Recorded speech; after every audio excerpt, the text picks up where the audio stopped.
Hey guys, what's going on? Time for another YouTube video. This one we're going to break down Shimano's Mgl braking system and how to set it up properly for the type of casting that you're doing.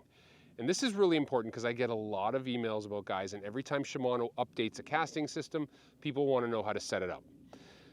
This system here is a combination of VBS variable braking pads and SVS Infinity external adjustment. So let's get right through this. But before I get to it, do me a favor, click subscribe down below. And also there's the get notifications. That will make sure our videos get into your feed. If you have any questions or comments, please feel free to leave one down below and we'll get to it as soon as we can. So let's get to teaching you how to cast with Shimano's braking system, which I feel is one of the most efficient ones on the market. I'm going to go through the proper setup for something like this, and this is the Curado 150 Mgl. Now, in Shimano's world, there's three types of braking.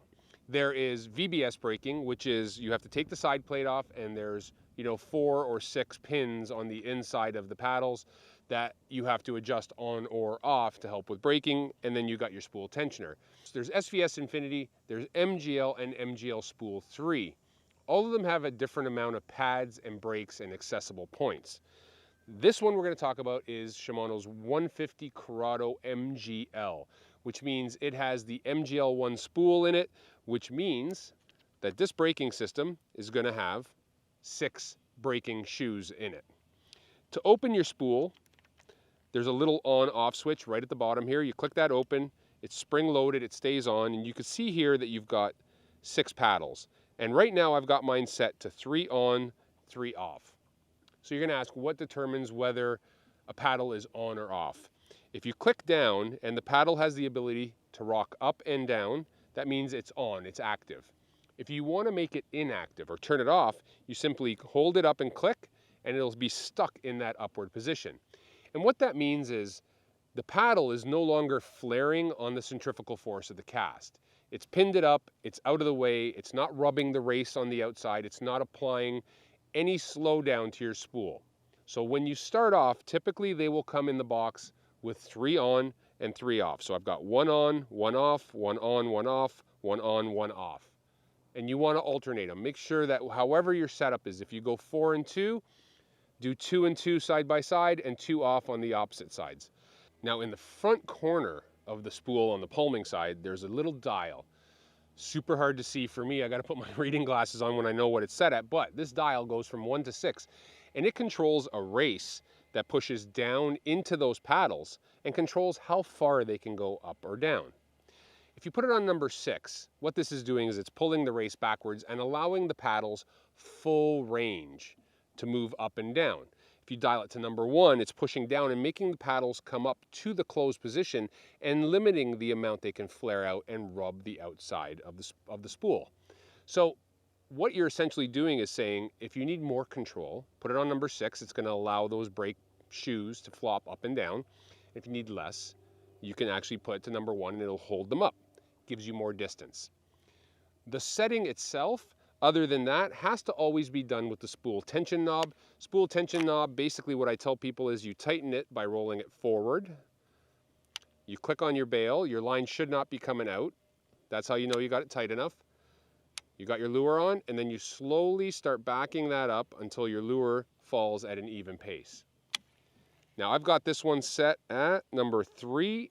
It's got 3 brake pads on, 3 off. And this is set at a nice even pace, so if I cast this now, I can get good distance, and all I have to do is tap it with my thumb once it hits the water, or right before it hits the water.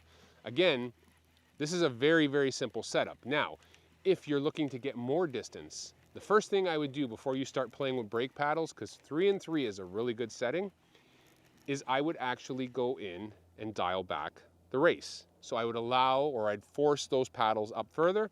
That's going to give you even further casting distance.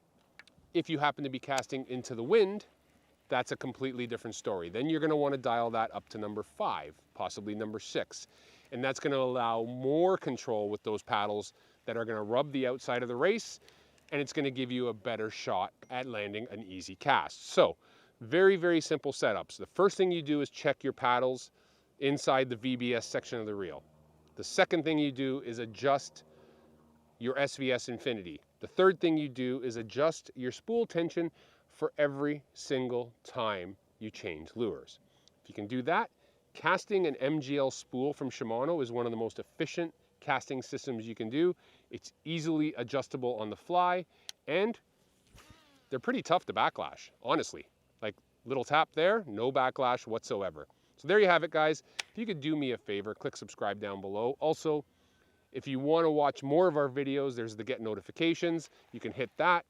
And if you have any questions or comments about a setup, maybe you want to get a little better at casting, leave us a comment down below. My next video I'm going to do is going to be all about setting up your bait caster to skip docks, which is a big thing people want to learn. So hopefully we'll check you out on the next one. I hope everybody's staying safe. I hope you guys are all having fun. Most importantly, hope everybody's catching some fish. Talk to you soon.